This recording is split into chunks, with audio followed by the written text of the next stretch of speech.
Hello, welcome everyone to the Capitol Report with myself, Brian Sanders, Vladi. Yeah, man, it's Vladi right here, man. Been crazy week. We missed you guys last week. We had a lot of things going on, but we'll try to be back and be proactive and be here every week. So make sure to subscribe and follow and like and comment on the video, and let us know what you guys think. All right. Well, let's get right to it, folks. This Hunter Biden situation. Let's kind of separate the facts from the conspiracy, from what we know, from what's been said. A lot of this people just don't know. I had to actually tune into different media outlets to kind of put together an entire story, if you will, because quite frankly, everyone kind of has their, if you will, who they're kind of partial to. So you got to put the whole story together. What are your thoughts on this whole Hunter Biden saga? All right, I got to start with this. You know, the story breaks, and I love how a lot of people came out of the woodwork to say, well, it's not, it's not Joe, it's his son. All right, let's keep that same energy.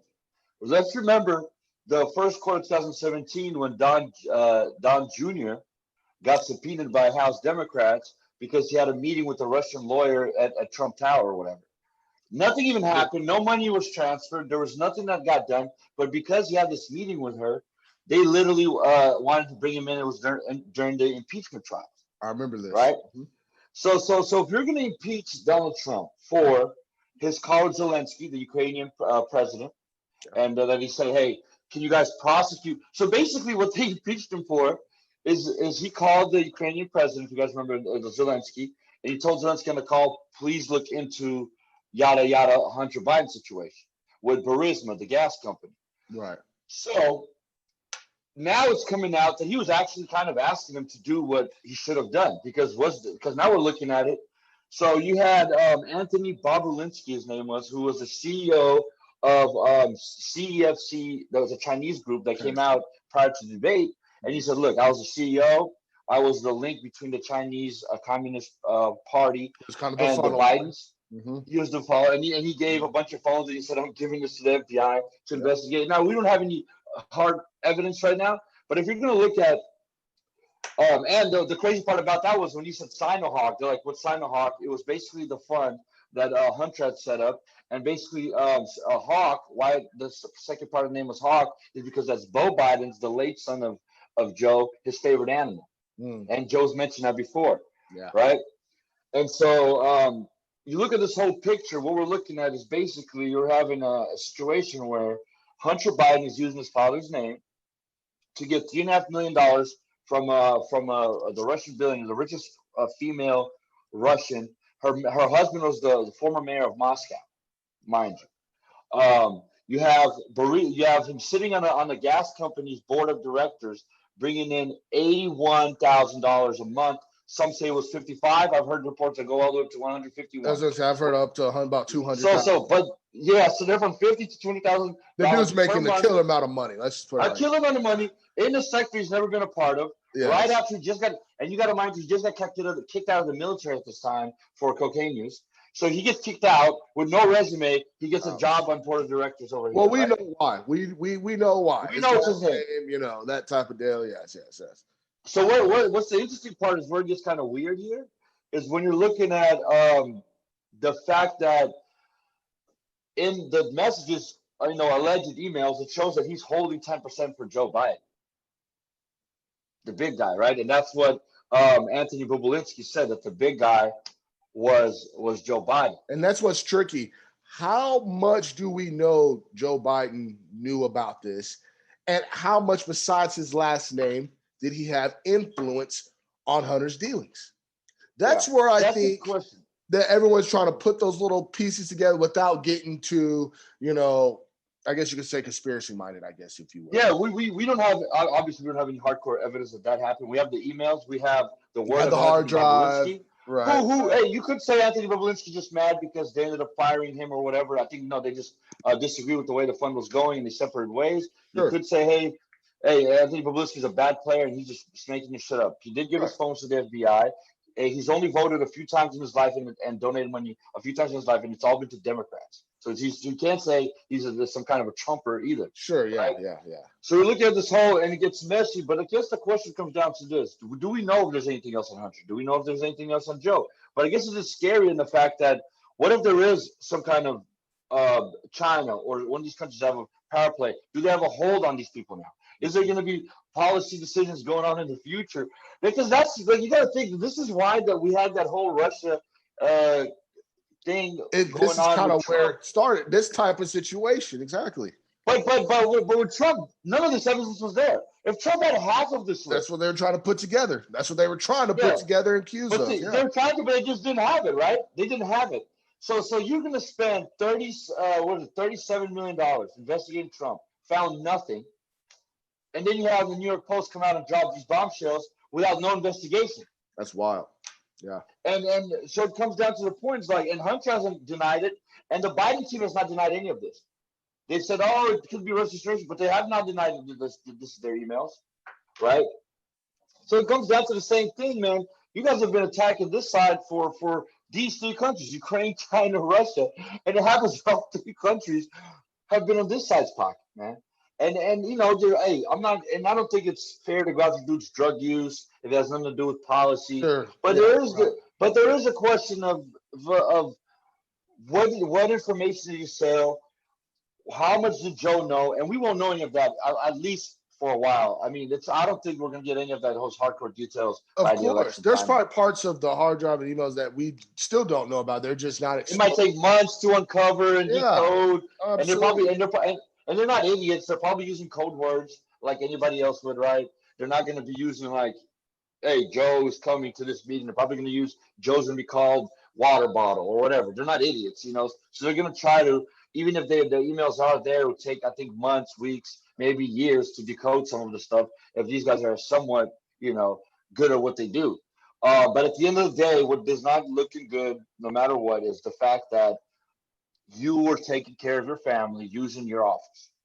Now, we all know everybody else does that, but this seems like it was to a crazy extent. It's one thing when you see somebody's kids go get a job like Kerry had a son get a job, but it's Kerry's son though had a master's degree and in business, and he was somewhat qualified. He has some credentials. He was somewhat qualified for the position.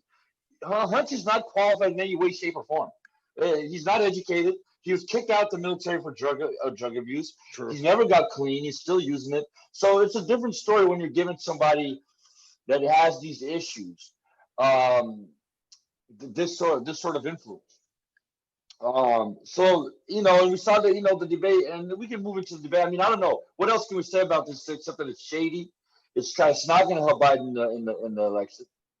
And I just think, I mean, this is a lot worse than anything we saw from the other side.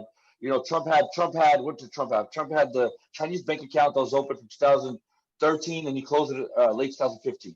But he said, hey, look, I was building hotels and shit out there, and I had business dealings out there, so I had my bank account, but I closed it before I ran for president. I think his only slack, the biggest slack that's kind of been the same argument, I guess, for a while against Trump is the taxes argument. I think that's tax argument that they can kind of really pin on him that he hasn't exactly been able to Harlem shake away from. Why haven't we seen your taxes in so long? How are you working around that? What's going on with that? Sure, and then the taxes that did leak didn't show him paying that much, But when they did leak him and they didn't show that they paid a lot, it also showed that he wasn't getting money from overseas, which is a good thing. I mean, he wasn't getting money from these countries in a sense of any form of pavement. I just think it's interesting that Trump gets impeached, if you will, right, by the House, where they look into it because of his phone call with Zelensky at that time, the new president of Ukraine. And the reason that he, in that phone call, what made it an impeach offense, according to one side, was that he told him to look into that situation, which but we're really says to look into the corruption, but they said that he was pushing towards the corruption that Biden had something to do with his son getting on the board of Burisma. Another thing you got to understand is Victor Shokin was the prosecutor that was working in Ukraine at the time. He was looking into prosecuting Burisma, the gas company. There on video, Biden is shown to be said, "Hey, I told him to fire the prosecutor, or else I'm not giving him $1 billion in aid." Mm-hmm. Yeah. So that doesn't look good either. You're going to tell him to fire the prosecutor that's looking into Burisma, or else you're not giving Ukraine the aid that they needed because they just had the revolution and they just had overthrew elections. Their president ran off, so they need the aid. You're telling them, no, I'm not giving you the aid until you fire this prosecutor. And then that prosecutor happens to be one of his many cases at the time was investigating the same company which your son is on the board for. Right. Right. How ironic. So yeah. So it doesn't look good now. It doesn't mean that is 100 that he knew about it. Maybe Hunter and Joe's brother, what is his name, Jim or whatever. Maybe they just played him behind his back and used his name. That is very much possible. Sure. So it could, like you said, it could just be a coincidence. It could be a situation where we're going to use our advantage of having the last name, and we're going to work our own avenue over here. Maybe Biden did know all the ins and outs and all the intricate details. But if that is the case, am I sure I want a president that can be duped and included in something that easily? So either way we look at this, it's like it's not good.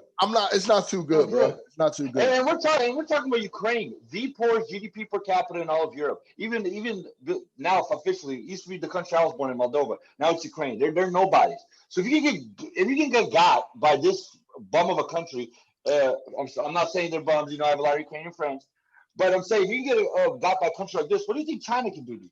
What do you think? That's kind of what Trump's stance is on. And, if you listen to Biden talk, he's kind of saying everything but I'm going to hand the keys over to China. If you really listen to him talk. Yeah. You know what I'm saying? And that's kind of where my problem becomes. That's kind of where it becomes an issue at. Let's bring the jobs back. Let's bring everything back. Let's bring the power back. Of course, we owe China damn near trillions of dollars. But let's work on building up our home front first instead of sending everything away and trying to basically over time become a nation like a China, if you think about it. Yeah, but also losing our identity as America. 100%. And at some point, you got to think, like, how stupid do you got to be to understand that you're still vice president or you're close out of the seat and you're going to make these mistakes? Like, you're going to give your son a job. Why not just give him a cushy job in Washington? We can be your assistant for now. And then give him a job in Ukraine 10 years from now. Why? Like a lot of presidents have gotten their kids cushy jobs or nephews or cousins or brothers after office, after you were out, but they've built up some kind of relationships and they've gotten, like I said, Kerry's son. But Kerry's son he's very easy. He has a master's. He's obviously accomplished. Yeah, he's a brilliant guy. And yeah, you got him a cushy job. But listen, he got some kind of credentials. But you're going to stick your son into a position that from 50 to 200 grand a month in a country where the average person makes $2,000 a year. I mean, it's that's like making like 10 million a week in America. I mean, the amount of money that Ukrainian company was paying him is ridiculous in that country. You got to understand this country has nothing. The average house there's like 30 grand. So you're not looking at like, oh, they're giving him 50 grand. We're thinking in American dollars, but they're paying him out of Ukraine, and that country's very poor. And he never showed up at those meetings. So they're basically giving it for his name. That does not look good, especially when now it's not definite. If it was actually while he was vice president.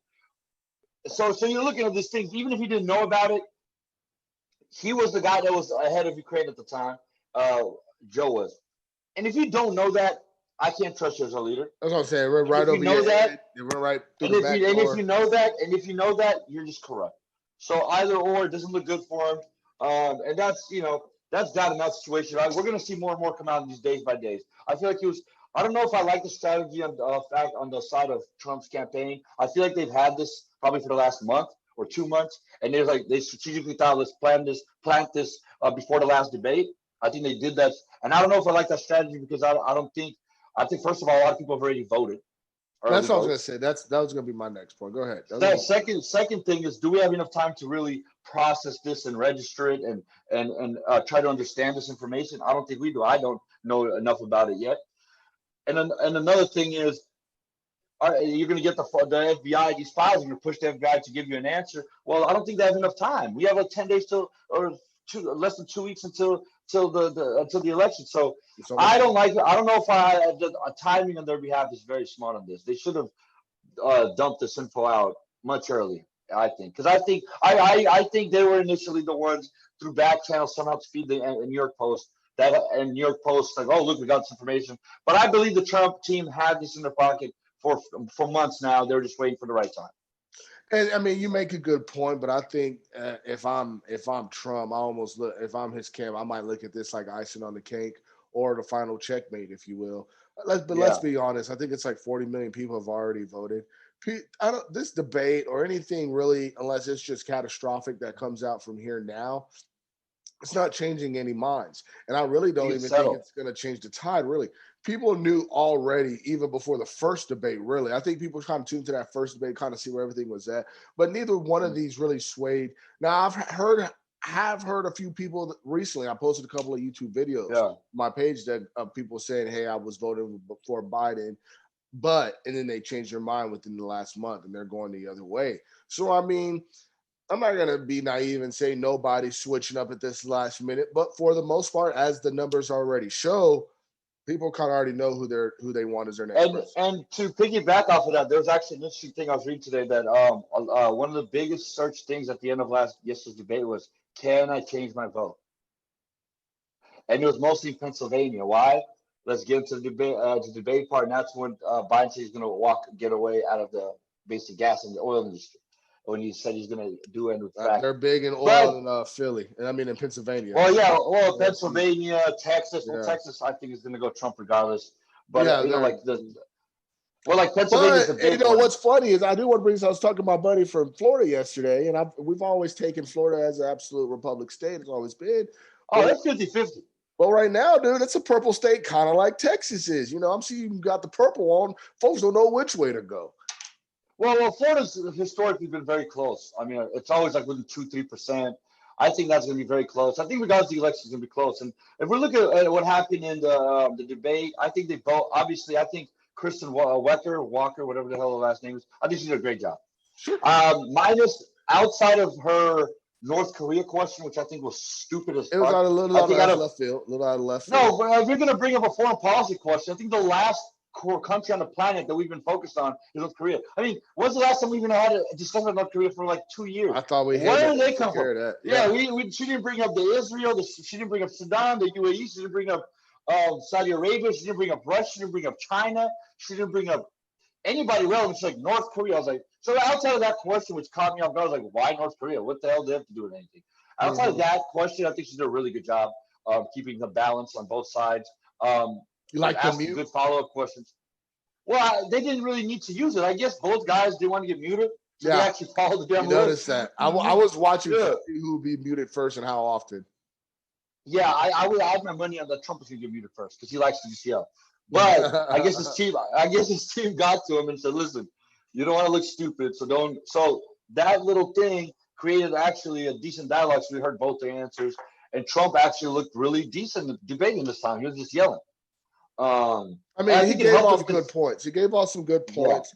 Yeah. Like I've always said, he's not the best, most articulate sounding speaker ever. Not at all. But I mean, when they ask the questions, when Biden had his objections, Trump pretty much most of the time, if like every time, had his solid answers and came through with the facts. A couple of times it was like, oh wow, hey, I didn't know that. You hit Google, you can get the whole rundown exactly how it went down and everything behind it. So I mean, I would say if I was one of those people that was on the fence, I would say I felt like Biden was more so in the defensive than Trump being on the offense. You know what I'm saying? Basically, mind to lose at this point. My favorite, I think Biden's best moment was when Trump was going at him about, I think it was healthcare or something. And Biden's best line, which I think was the one unrehearsed line that he said, you're not running against them. He's basically, I beat everybody else. And I like when Biden kind of showed Biden had a little aggression. He's like, hey, look, you're running against me. You're not running against Bernie Sanders on them. So I did like that on Biden's behalf. That was the one line I think Biden. The guy will stand up for himself. I mean, I do like that. That's why I feel like, hey, you knew about what your son was doing, 100%. You know what I'm saying? You're not some goofy, let's get over on the old dude.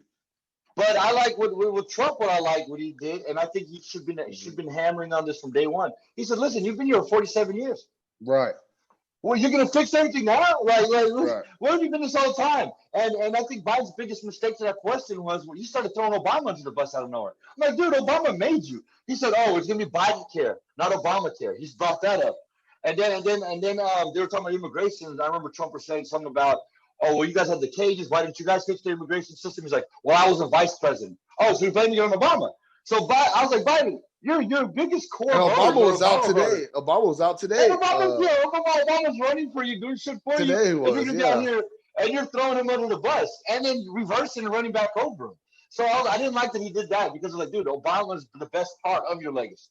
Like, by far. We like, know the you best. through him. Yeah, exactly.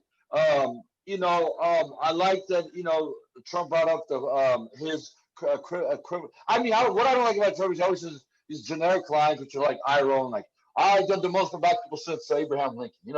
And those lines are just so stupid. They're unverifiable, and they're just like, dude, just get to the record. Don't be saying these catchy phrases, right? But I did like that when Joe, said something about him, and Trump came back to him and said, "Hey, look, at the only thing you've done towards the black community is the crime bill." Right? And I was like, oof. And because he had those two crime bills. He had the one in the 80s that he was pushing that had the crack cocaine laws. And then the crime bill, the official crime bill of 1994, which he actually wrote, he was the author of, that he got, and then he pushed both sides of the aisle voted for it because Biden was the one that he was like, lock them son of bitches up, saying that on the floor, and he got that bill through. I thought it was a big message by Trump saying, look, you got that bill in, you locked these people up. Trump, since in the last few days, I know this may be, look, he's just doing this for optics, but since then he released 5 people, African Americans, who are locked up because of Biden's law. He just released them these last couple of days to try to push his message with the fact that he passed prison reform. So I think that was a very strong part in it. But I think the biggest moment, I think it was pretty much 50-50-ish going out through the whole thing. It was really like, if you're going to vote for him, you're going to vote for him. You're going to vote for him, you're going to vote for him no matter what. Sure. The one thing where Biden effed up and he gave Trump the victory, and that's where you saw a lot of people tweeting, can I change my vote in Pennsylvania, was at the end. And if you remember, it was like 7 minutes left, and Biden looks at his watch, like whatever meds, whatever uppers they gave him is running out. His battery's running out. And he looked at his watch, and he comes down, and then he says that line where he says, he's basically going to leave. He's going to destroy the fucking oil industry. He said he's going to move to, and I was like, dude, I can't believe you just gave Trump that win. That was the very last thing. He's been saying that. I mean, that's been his stance for a while now. That's kind of been. But he's been sneaky and quiet about it. Yeah, he's been quiet about it. He didn't want to really own up to that idea. Yeah. And to come out and say it, and to say it as the last thing that he said, it was in the middle of the debate, the very last thing, and Trump comes back and says, "Oh, Texas, I hope you remember this when you go vote. Pennsylvania, I hope you remember. Ohio, I hope you remember that." And then I think that was the one shift where I give the Trump a win on that for sure, because that kind of, I mean, the energy sector is huge in some of these states. You're from Texas, It's tough. It creates jobs. It just becomes the type of, like we talked about the other day on the phone. It's just about the type of person you are. Does it hurt the environment? Absolutely. I was in the industry for a while after college to make some money. Yeah. I loved it. It was fun, but no, it absolutely, you're destroying the earth. For sure. But I also does supply jobs. Like you said, the rest of the world is doing it. So it does come down to, we're gonna let them get ahead of everybody. Oh, and also, I believe that these companies like these Exxons of the world and these Shells of the world, well, they're working on solar. They're investing in it. But for now, this is what we need to have to power the world. You're not going to turn everything electric overnight. You're not going to mine up that much lithium overnight. It's a process to transfer us from being a country, a world, ran on this sort of energy to go to the next, maybe in 2030, 50, we'll have that. But for now, we need these jobs. We need it here. So I think that was a big moment of the debate. Besides that, I think they both did well. I think Kristen Wecker by far was the best moderator I've seen in the last 2 elections. I would say she was very, very in the middle, did a really good job. A lot of people on the right, I saw her saying, "Oh, she's going to be horrible." You know what? She was a lot better than Chris Wallace. And great to look at too. Wasn't too bad to look at. Yeah, it wasn't too bad to look at either. So I think that's that on debate. I think people already have their minds made up, like you said earlier. I wouldn't trust the polls. People are looking at the polls. Listen, polls are wrong. 2016. I wouldn't trust the polls. All I'm going to say is this is going to be The a damn polls close election. don't equal who wins the president, anyways. No, because a lot of people they call either, you know, live outside the zone that they're calling. A lot of people don't want to admit who they're voting for. And personally, I don't even answer those goddamn calls. So I know they ain't called me ever. And if they do call me, I'm like, yeah, bye. You know what? They do call us ever since we had that last show. We talked about this. We do get quite a. But I mean, I never acknowledge them. Yeah. So, yeah, that's a big thing. But the biggest thing I think that happened in these last 2 weeks, man, has been this peace deal that we had with Sudan, Israel and Sudan, that Trump pushed through with Kushner. So I think we need to transition to this and why this is so important.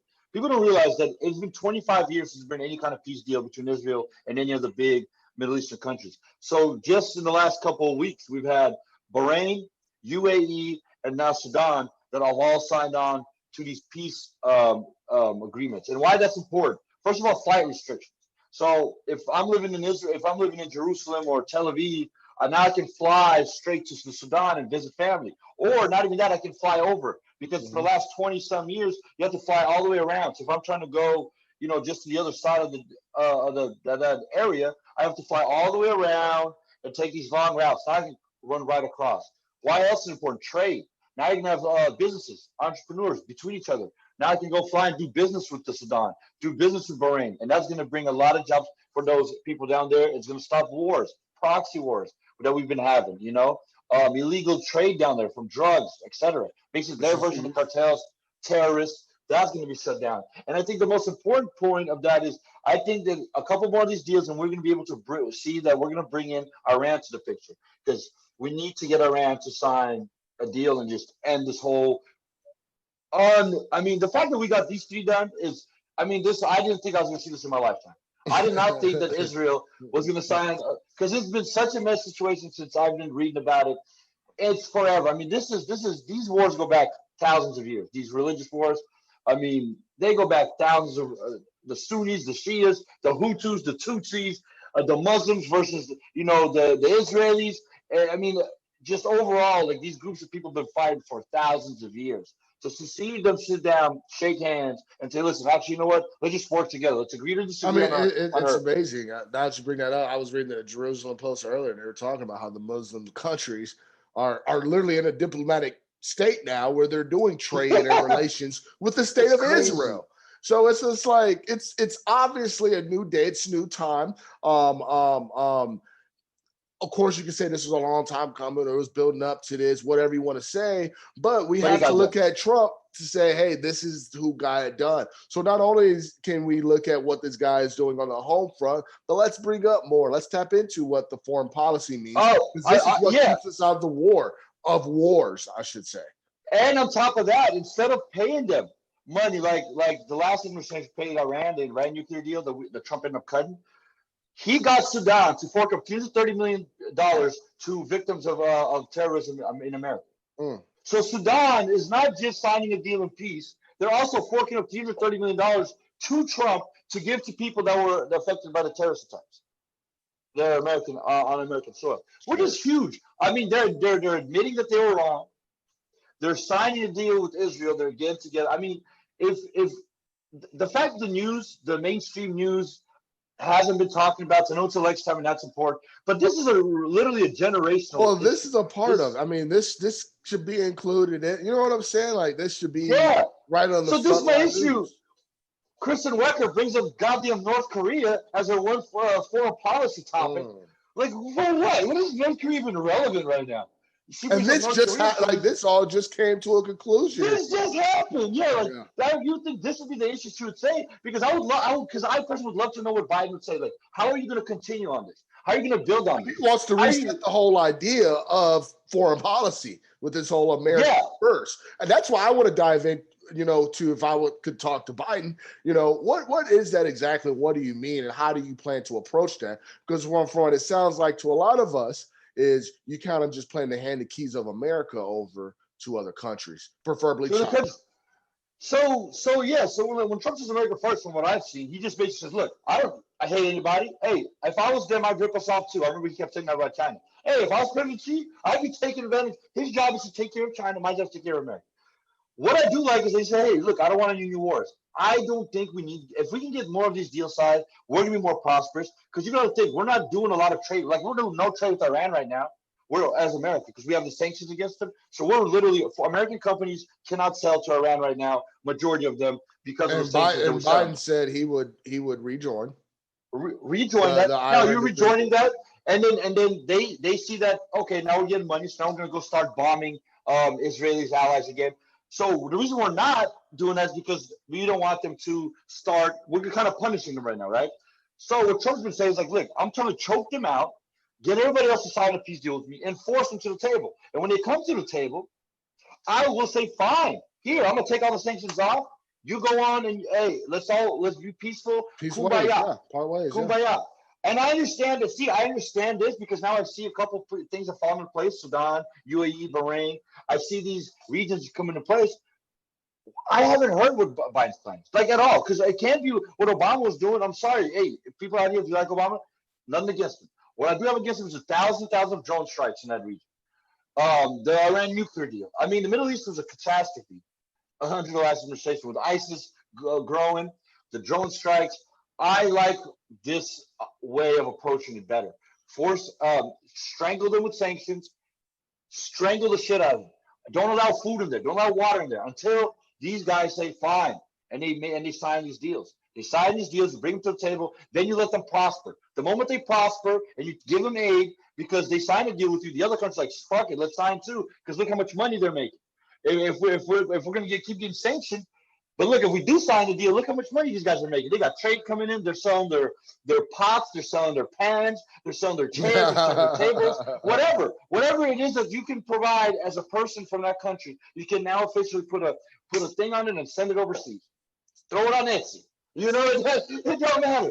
So I think that there's a lot of good that's done on that side of it. I mean, because we need to end these crazy wars in the Middle East that we've been doing for decades and decades.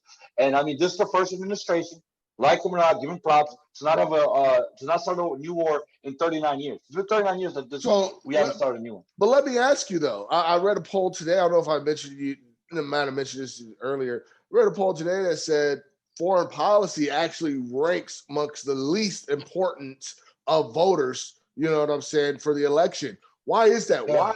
I mean, I know the generic answer would be, hey, we got to worry about what's in front of us. We got to worry about our home front. You know, we might be in civil war here, you know, that type of thing.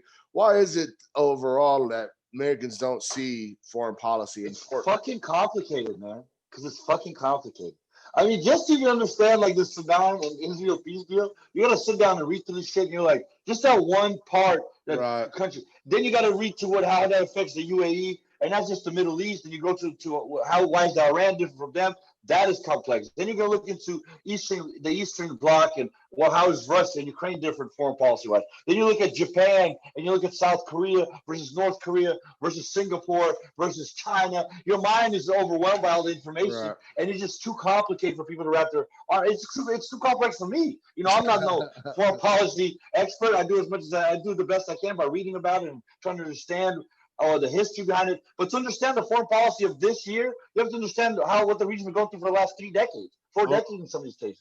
Where does this stem from? I mean, these come from religious wars to coming. The Russia comes from the Soviet Union roots of the Cold War. I mean, this stuff is so complex, and there's so many. The roots go in so many different directions from one ally or one adversary that. It's just too complex for people to say, oh, that's the issue I care about. Because if you ask them why you care about it, they won't be able to tell you. They know it's important, but it's really complicated, man. It's like healthcare is easy to say. I need health because I need medicine. I need the drugs. I have an aunt that had breast cancer. It's very relatable. It's relatable for you to talk about healthcare or talk about the economy or talk about immigration because you live with these people and you can touch them and you can point at an immigrant friend of yours. I'm an immigrant, you know. That makes sense. But it's a lot harder to relate to a little kid in Syria getting their brains blown out by a drone because you're not there. You see the pictures, you see the movies, you see the shows, but it's not relatable. You're not there. It doesn't exactly happen to you on a everyday occasion. Yeah, but I think those to me that's the most important thing for me is foreign policy because believe it or not we're pretty blessed down here. But how the rest of the world does is pretty bad. And if you don't take care of the stuff over there, we're gonna have another 9/11 happen. I mean, those people down there do get mad and they do get angry and they build up coalitions of their own. And it's better to create a world where we have peace than to create a world where we're all butting heads and fighting each other and pointing fingers and saying they're evil or they're evil. It'll be a better world when the Middle East is no longer fighting, because that's going to end. You have battles going through the biggest issue with Russia and us right now is not whether the media tells in the elections, is because the pipeline that goes through Syria, one is backed by Iran, one is backed by Saudi Arabia. U.S. is backing the Saudi Arabia pipeline, Russia's backing the Iranian pipeline, and we both need that pipeline because that feeds all of Europe. And that is the biggest. Yeah, it's a conflict of interest in Russia right now. Iran's back pipeline is getting all the love through Syria, so that's why we hate Syria and we hate Russia. So all these little things are intertwined with energy, with wars. But I think the more if you're going to give Trump an A in anything, if you screw the economy, I think he's got an A in his foreign policy, in my opinion, because we haven't had a new war in this whole entire time. Yes, he went and met with North Korea. People are like, oh, but he normalized the leader. Okay. But guess what? We have had no nuclear threats. What's wrong with making a friend? What's wrong with turning a potential enemy into an ally? I mean, I don't quite get it. I thought we were going to be in Civil War. I thought we were going to be in World War III. What happened to all these scenarios? Wasn't that this thing? Like at the end of the last administration, when Trump was coming in, people were saying, "Oh, we're going to North Korea is going to bomb us if Trump's in office," because he's calling him little rocket man. Oh yeah. I mean, some of the stuff he does is childish. I get it, but if it works, and obviously he sat at the table, he shook the man's hand, he met him twice. The second time was in Singapore, I believe. Or no, he met him once, but the time they was in Singapore. They're supposed to be the second time, they never did. But since then, we have not known any serious threat from North Korea. There's been nothing. They've been silent on the stream. So what is the issue with us sitting down and talking to these people and talking things out? I think the one thing, if I got to say the one the best that I've seen any president do in my life to such great attention, foreign policy wise, Trump's killed it. I mean, with no new wars, peace deals across the board. We moved our embassy from Tel Aviv to Jerusalem, which Bill Clinton, George Bush, and Obama all promised they would do, but never did.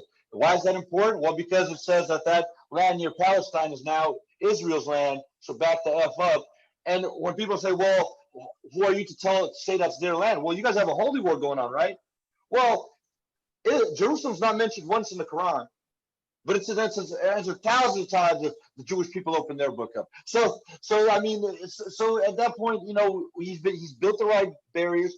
He's told people, hey, this is their land, this is yours, stay back. He's given the people that sign these deals great prosperous opportunities, and he's put bigger sanctions on those that don't want to be a part of it. Overall, I mean, outside of him not really punishing or doing something after Khashoggi was killed with Saudi the Saudis, but you can't do anything to the Saudis because they have such a stranglehold on us because of gas. And I don't want to say we're in bed with him, but we've never conflicted with. That's just it's kind of like I guess you could say a Russia thing, but Saudi has always been our friends. That's that always, and even though they're our enemies. I mean, 14 of the 15 hijackers on 9/11 were Saudis. People that are involved. The hijackers and the people that finance were all Saudis. We went to Afghanistan and Iraq. Everyone but Saudi. Under Obama, they're attacking Yemen, destroying people. We go attack the country next door, but we don't attack Saudi because we can't touch them. Here, it's tough. That's a tough situation. You can't because our gas goes up to $10 a gallon, and a bunch of our only friends that we have in the Middle East are through the Saudis. They're just one of those people that they could literally behead somebody on national television, and we wouldn't be able to do shit to them. So we have to somehow play that weird game with them. And Mohammed bin Salam, that's his name, the prince right now. He's a gangster. I think he's the biggest gangster of all time. He's only 35 years old. Yeah, he's a mafia. He locked up the entire country, threw the entire country in a hotel, said, until y'all give me all y'all industries, y'all ain't leaving. Took all the money, took the whole country. He's only 35 years old.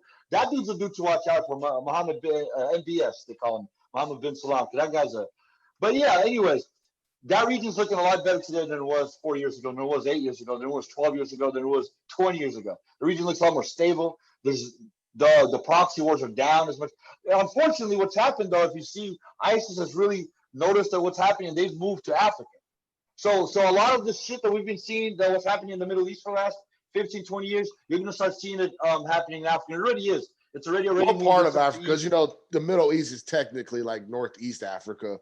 What part of Africa are we seeing? East, I think East. Last time I was reading about East Africa recently, and it's becoming a disaster. They're kind of going west. They're kind of going west now. Then. Yeah. So I read that like the entire ISIS has just moved because Trump's helped out and with the Saudis, and he's funded them with so much military equipment that they've kind of taken control of that region in the Middle East. But now, now you're seeing all these groups say, okay, where's the next place to go? And that's a very bad ran governments that we can try to take over, because these guys are basically rogue. They're basically they're like pirates. Rogue empires. Yeah, they're like pirates. They're like pirates, but they over land, if you will, over countries. Yeah, they're using it under the guise of religion.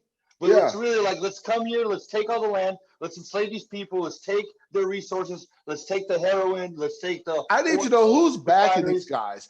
It's not just 30 or 20 or 30 thugs coming together. Like, who is funding these dudes to be able to go in and overthrow? I don't care if they're small, minor, or many governments. Who's funding these guys? Who's giving them the weapons? Who's sending them reinforcements?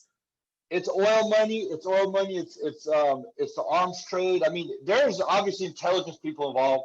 Whether it's for some reason, it has to be. It has to be. I mean, you can go. They're obviously they're not idiots.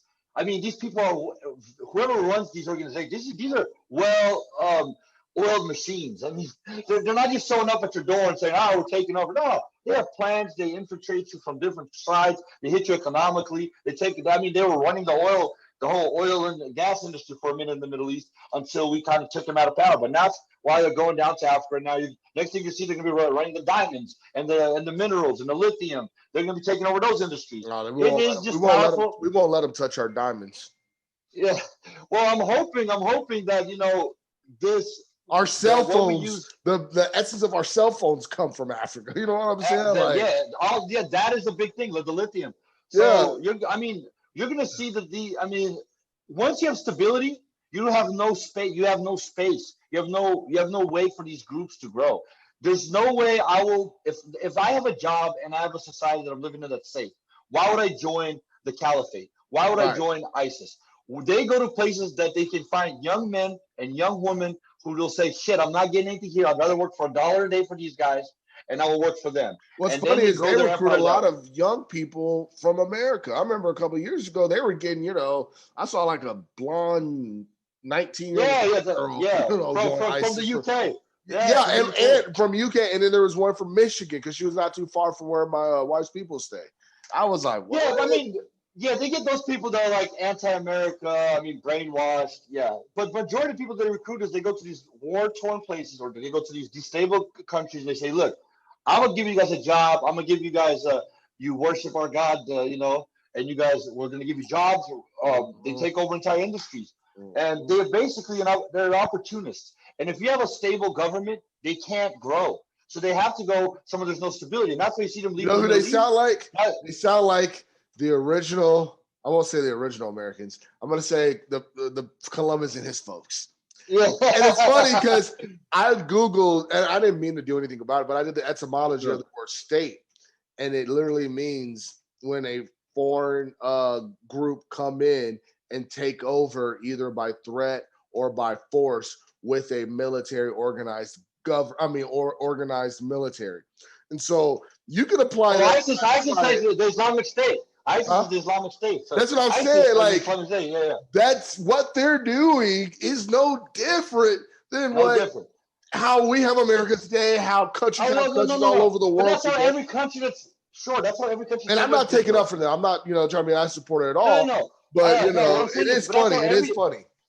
But that's how everybody started. Whether you're Rome, whether you're Greece, whether you're Egypt, throughout history. Whether you're Genghis Khan and the Magnolia, where they took over, the majority of the world. I mean, that's how everything's taken over. But then you got to look at it in today's time. What is a decent society? I mean, nobody's perfect, but what is a decent society? What has decent morals, a decent way of life for its people? And what is the ISIS, where there's rape and there's 5-year-olds being forced into marriage, and what the beheadings and the burning of bodies, I mean, and you're like, we don't want those guys, right? If you think about it, it all happened. It all had to happen. That exactly what they're doing is a blueprint of what's been done a million times, thousands of years before ISIS was ever thought of. Sure, and before look at how Christianity came through into the world. You know what I'm saying? That's what they're doing. You know, not to be going on a tangent of that. It's not any different than what we've for sure. But before Columbus came here, created. But before Columbus came here, the natives were doing the same thing, killing each other, and different tribes were attacking each other, doing the same thing. And that's how Columbus was able to come, because you're right, they were clashing. You know what I'm saying? It was it's the way humans work. Human nature. Exactly. Yeah, that's what we do. Yeah, and our job is to figure out what is the safest or the best way to try to build some kind of peace. And as you see today, I mean, these peace deals show that there's hope. The fact that Sudan and Israel and Bahrain and the UAE, I mean, this was unheard of. You told me 4 years ago these guys are going to sign a peace deal with Israel, who they were just chanting death to Israel just literally 3 years ago in the streets, death to Israel. These people were. I mean, they had flights. You couldn't fly over the land or you'd get shot down. They literally just last week opened up their airspace to where you can fly your plane from Israel either over the country or into the country. The flight space was closed. To see that they're shaking hands and they're signing paperwork, I mean, that's a goddamn looking. It looks like it's moving in the right direction. If anything, gives me hope for this chaos that we've had in these last goddamn few years. It's that, like, we got something, or at least down here, it's all crazy. I mean, obviously, we have the protests, we have riots, we've had. COVID has been the biggest thing. We'll talk about COVID is a global thing. But, overall, it looks like, the Middle East is looking really good. But as far as this election goes, man, it's going to go either way. I have no goddamn idea. I'm kind of with something I remember you said earlier this week. I think one thing Trump really needs to do, forget, Hunter Biden, the situation. I think if he was to find a way, and I know it's obviously not on him, but they were to find a way to get another round of stimulus plans done, I think that would be the icing on the cake. Because I hate Nancy Pelosi doesn't want that. So many folks have already forgotten that first round. I think so many folks have forgotten, besides the little stimulus checks, there were other little bills inserted where Trump told folks, you can't lose your house. He passed the bills. You can't lose your car. He got the bills passed. Nancy Pelosi won't let that happen. And that's the tough part, and it's frustrating because I'm like, you look at the Democrats. I know I have quite a few Democrat friends. Even they're looking at Nancy Pelosi. I live in Seattle, bro. Even they're looking at Nancy Pelosi like, what you know what I'm saying? What are you doing? I read a few articles there. Her own comrades were pushing her like, hey, get it done. So her issue is she's trying to get this crazy bill. She's basically came to Trump and said, nah, I'll sign this bill. And her bill basically is asking him to give like $1 trillion to these cities to fix the damage that they created by letting these guys. He's like, no, how about I just give the money to the businesses directly, to the people directly, and you guys figure it out because you guys fucked it up yourselves. I don't see why he needs to spend an extra $1 trillion on Democrat-run cities that did. And her own people said, sign the bill. There's a bill on the table. That is, if I look through it, look, it's not perfect. You can argue that all day. But when you have guys like Andrew Yang, who's very left-leaning, saying, sign the damn bill. When you have most people on the Democratic side saying, Nancy, sign the bill. I mean, it's something. What she wants to do, she wants to wait through the election because there's going to be another reason to point at the polls. And look, politically, maybe it's a smart strategy. We'll see. We're only going to know once. Politically smart for which side? Well, Trump is trying to get it through, right? I think what could happen if stimulus could do, it could maybe make Trump lose the election. But I think at the same time, it'll flip the House and for the Republicans, because a lot of people will be pissed at Nancy and the House for holding up the bill, and they're going to vote Republican on the House side and the Senate side. But with the presidency, they might be able to. Trump might lose because they're like, oh, you didn't give us enough in the time. Right. They're going to blame the House and the Senate for not passing the original bill. They're going to blame Trump for being too stubborn and not passing the bill that she was offering him. So it's going to be like the Democrats are losing the House and Senate, but Trump will lose the election. I mean, if this is the reason that people are going to go to the polls, in my opinion, I think that's what's going to happen. I'm still thinking Trump's going to win because I think he's gonna. I think the Midwest isn't polling properly, just like it did in 2016. I think it's gonna be very close, but I think he's gonna win about the same margin as he did last time. But who knows? Look, we have about 12 or so days till the election. In politics, that's about 6 years. That's 6 years in politics. The reason why I put an asterisk there, because like I said, I keep bringing it up, is I honestly feel there's very few people, and that might be the deciding factor, like you said, but I feel like there's very few people that are still on the fence, if you will, or can be swayed in a different way than how they already feel. I don't think that there's the only people that are on the fence is the people that don't give a shit. And the only way that those people that don't give a shit, unless something major breaks, they say, oh, you know what, fuck that guy, they're not getting up off that couch and voting. And those, I mean, that has to be something crazy with maybe the Hunter Biden thing, or maybe some crazy comes out about Trump doing something. The only undecideds at this point are the I don't give a shit people. And those people, it's pretty hard to get them off their ass. Something crazy has to happen to get them off their seats. Besides that, I believe the votes have been settled. Right. I think that's a great point, and I also think that's a great point to end our show on today. I would like to say this, let the folks know we're going to be coming on with a little bit more material. Sometimes may just be 5 or 10 minutes, just to kind of let you guys know what's been going on throughout the week, world that day. Yeah, throughout the week, sometimes day to day. Stay tuned, hit that subscribe button, like us. We have the Twitter page going up, so go ahead and of course follow us. Vladi, you have any final words, my man? No, that's it, man. On Twitter, I'm at Vladi Says. That's VLADISAYS. You can follow me on there. Decided to take a little break from Facebook just to get my mind just off of it. It's just so much arguing on there right now that I said, you know what? I'm gonna wait till about. I'm probably not gonna be on there until the end of November, because even if the election ends, I don't think it's gonna end right away. So I'm probably at the end of November. I'm off of my regular Facebook. I'm just taking a break, man. I spent too much time on it, man. It was like 8 hours a day sitting there. I'm like, all right, I need a break. So besides that, yeah, man, make sure you guys subscribe. By the way, leave a comment, like. If you don't like it, tell us what you didn't like. I want to hear your opinions. Get at us. No, that's a great point. You know, you post a lot of great articles on there, a lot of political stuff. So now the stuff that you're reading, you're just gonna go 4D and just post it up. You know, let people see you, and we'll make it nice and accessible to the folks with a nice look to it. All right, everyone, that's been the second episode of Capitol Report. Stay tuned, my friends. All right.